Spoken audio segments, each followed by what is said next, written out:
টানা বর্ষণ ও পাহাড়ি ঢলে ফেনীতে মুহুরী ও সিলোনিয়া নদীর বাঁধের দুটি স্থান ভেঙে অন্তত 9 গ্রাম প্লাবিত হয়েছে। স্থানীয়দের অভিযোগ, ঠিকমতো বাঁধ মেরামত না হওয়ায় প্রতি বছরই এমন দুর্ভোগে পড়তে হয় তাদের। আর পটুয়াখালীতে খাল দখলের কারণে অল্প বৃষ্টিতেই জলাবদ্ধতা হচ্ছে, ভোগান্তিতে শতাধিক পরিবার।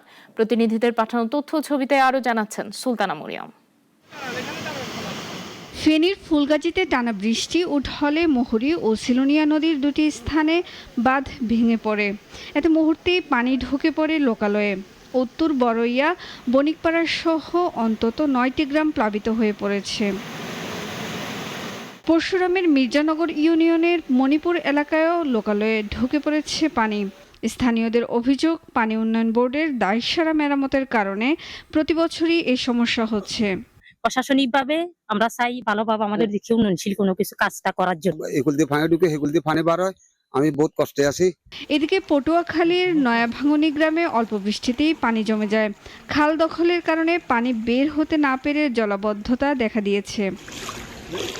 দ্রুত ব্যবস্থা না নিলে বর্ষায় ভোগান্তি আরও বাড়বে বলে জানান স্থানীয়রা। খাল দখলের কারণে এই জলাবদ্ধতার সৃষ্টি হওয়ায় অভিযোগ থাকলেও দখলকারীরা বলছেন ভিন্ন কথা।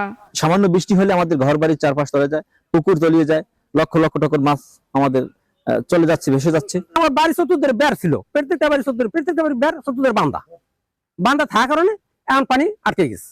দিঘিটা বান্ধার পরে এবছর পানিটা বেশি জলবদ্ধ হয়েছে। জনদুর্ভোগ কমাতে পানি নিষ্কাশন সহ প্রয়োজনীয় পদক্ষেপ নেওয়ার কথা জানান সংশ্লিষ্টরা। যাতে তাড়াতাড়ি ওই বাঁধ কাটতে পানি নিষ্কাশন করা যায়, এই কথাটাই আমি তাদেরকে জানাইছি। এগুলো আমরা আমাদের যারা সংশ্লিষ্ট কর্তৃপক্ষ আছে তাদেরকে নিয়ে আমরা স্পটগুলো ভিজিট করব এবং কৃষকদের স্বার্থে যেন কোনোভাবে জলাবদ্ধতা তৈরি না হয় সেজন্য আমরা প্রয়োজনীয় ব্যবস্থা করব। বর্ষা মৌসুম এখন কেবল শুরু মাত্র। এখনই দ্রুত ব্যবস্থা না নিলে আগামী দিনে মানুষের দুর্ভোগ আরও বেড়ে যাবে। এটাই ভুক্তভোগীদের সবচেয়ে বড় শঙ্কা। সুলতানা মরিয়ম, নাগরিক।